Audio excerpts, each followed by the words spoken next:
ఒక రైతు పేరేమో సూరాడు సూర్రావు, ఇంకొక రైతు పేరేమో సూరాడు దుర్గయ్య, ఇంకొక రైతు ఇలాగ నలుగురు ముగ్గురు రైతులు ఉండేవాళ్ళు. వాళ్ళు అన్నారు, దేవుడు నిన్ను పిలుస్తున్నాడు కదా, దేవుడు పిలుస్తున్నాడు కదా.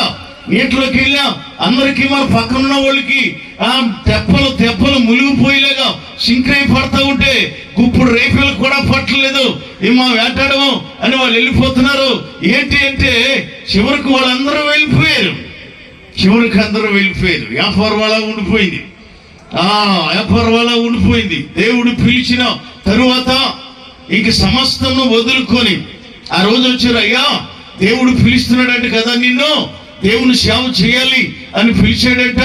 ఈ సమస్యల్లో మరి మీరు దేవునికి లోబడి ఆయన సేవ చేయాలి అనే ఉద్దేశంతో మీరు ఉన్నారంట కదా, మీ వల్ల ఏమైనా అమ్ముతారా అనుకుంటా వచ్చారు.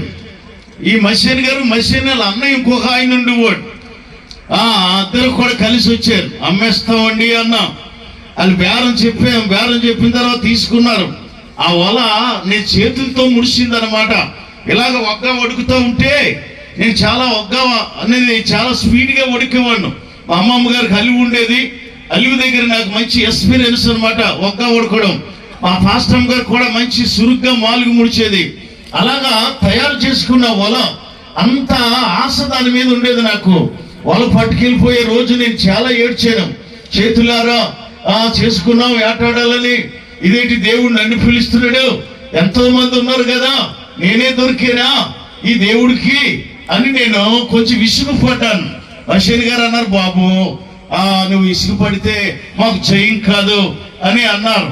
సర్లేండి అని మసీన్ గారు నన్ను ఓదార్చి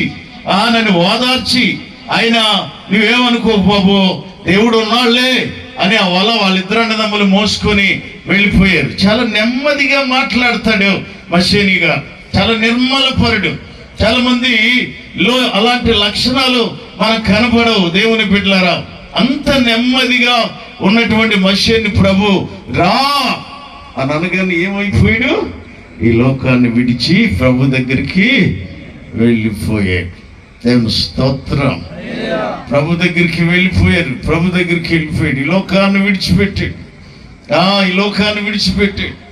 ప్రియులారా, అందరినీ విడిచిపెట్టాడు. పాప సంవత్సరం